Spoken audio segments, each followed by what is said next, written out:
Hi everyone. I would like to start off with a story. So a few weeks back, I met a student in my office. He had messed up, right? So he came to me and he said, "This is my first time in the principal's office. Will you be calling in my parents?" And I looked at him. He had messed up.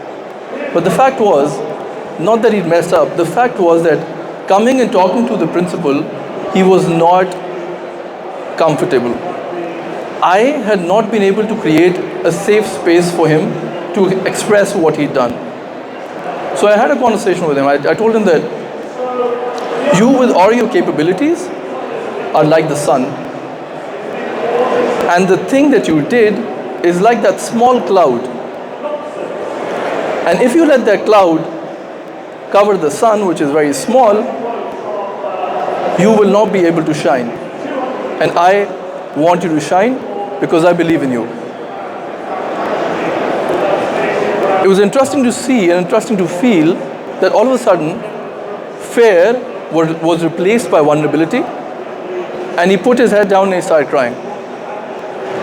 But then he lifted his head up and he had a big smile on his face and he said, "Thank you." And that got me thinking that really, as leaders, our role, apart from the big power that we have, is to have the responsibility of the welfare and the well-being of the children as well. Hence the title of the presentation, "I'm not your educationist." This presentation comes out of curiosity, and it's a creative expression of my role as the principal of a Swedish school in Pakistan, with more than 250 children coming to school every day and very happy coming to school as well. So I just want to explore the key word here. So what is an educationist? A person who has a special knowledge of the principle and methods of teaching.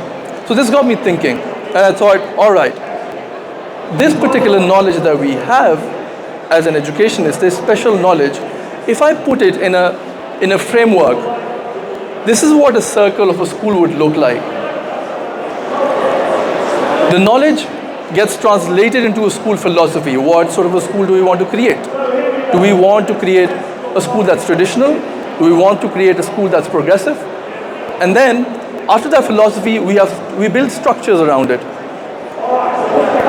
All of these structures are structures around our conversations, around how we get the work done at school, and the school culture as well. And then we have the policies to oversee these frameworks and these structures. So, but very interestingly, if you look at this circle, just right there in the middle of it, there's context.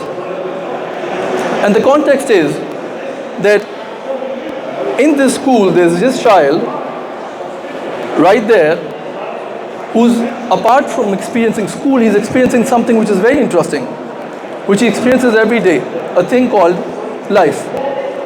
And when I started thinking about life, I thought, what does life look like?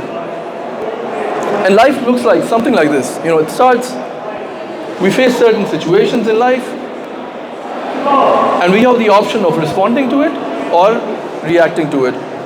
If we respond, we learn and grow. If we react, we suffer and regress. But either way, life does come to an end. So my idea of the presentation was really to merge both of these circles and to develop and express certain perspectives around it. So the perspectives I'd like to share in this particular presentation are four. The first one is the context, which is really the relevance. The second is the leadership, which is creating a community around the school. The third is the approach, the process. And the fourth are the values, the impact. As far as the context is concerned, it's interesting that we need to understand that these children are born in the knowledge economy, where connections, emotions, and empowerment is way more important than a production line mentality. They're very imaginative. Curiosity is something that drives them. And creativity is the need of the hour for them. Then what is our role as educators? Our role as educators is something which my mentor taught me. And he said, your role as the principal of the school is not to educate the children, but to provide the right conditions and the environment for them to educate themselves. So a lot of it is a role of a facilitator. So if I take all of these things, imagination, curiosity, and creativity, and if I facilitate their learning, this is what it is going to look like.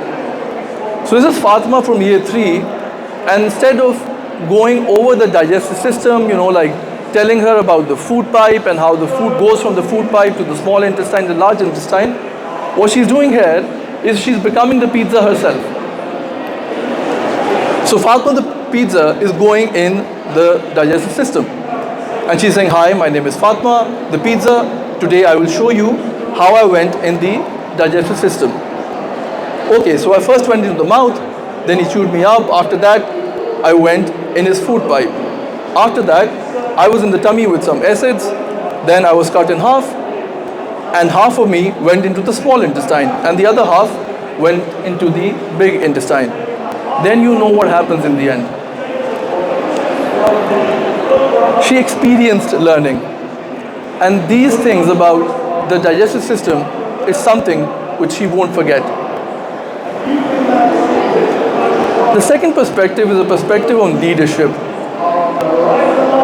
It was very interesting to see when I was trying to find a few pictures on leadership. In all of the pictures, the leader had a face, but the followers did not have a face. You can Google it up as well. In all of the pictures, the leaders, only he has a face. But the idea of leadership that I believe in is less of heroics and more of service. And when you're there to serve, you're there to learn. And you take care of the community that is entrusted upon you. And the community in the school that I'm talking about is the community of teachers, parents, and students. When COVID-19 happened, we had two options, either to react to the situation or respond to it. There was no data backing up our response. There was no toolkit as well. So what I did was that I went back to the parents and I asked them, what are the challenges you're facing? In a school like ours, where half of the population is preschool population, we're talking about children 3 to 4 years of age. To make them sit in front of a screen for 4 hours of normal school is very difficult. And that is what the parents told us. So what we did was, for the online classes, we reduced the timings, and the thing that I realized from my conversation with the parents was that the only thing that's keeping these children on for 2 hours now in the online classes is the relationship that they have with the teacher. And during the COVID times, we had our playgroup children being promoted to nursery as well, and then the nursery to kindergarten. So along with promoting the students, I promoted the teachers as well, so that we can carry on that relationship. And that worked, because relationships is everything that you have in school. And when you do this, when you act out of service, you put a smile on the faces of the stakeholders. And it's because of this reason, for the past 2 years, this school has been nominated as a finalist in the category of Community Award for Citizenship. The third perspective is a perspective on approach. This is a documentary on Netflix, The School for Good and Evil. So in a school, we tend to categorize students accordingly as well. You've got the good students who are shining, who are part of all of the extracurricular activities, who are doing really well. And then you've got the bad students who are not particularly doing that well, who need support, who need guidance. It is at this point in time that we need to realize that we need to have a process-driven approach. We need to support the children, not for the fact that they're good and bad, but just for the fact that they're human. And because of the fact that they're human, they will make mistakes. But if they learn from their mistakes, naturally, they'll either win or they'll either learn. I'd like to share an interesting incident that happened at the school as well. There was sports day. One of the students was competing against 3 of them, and it was very clear that he was going to lose in the race. And he came to me and he said, I'm not coming on the final day because, as a matter of fact, I'm not even in a position to compete.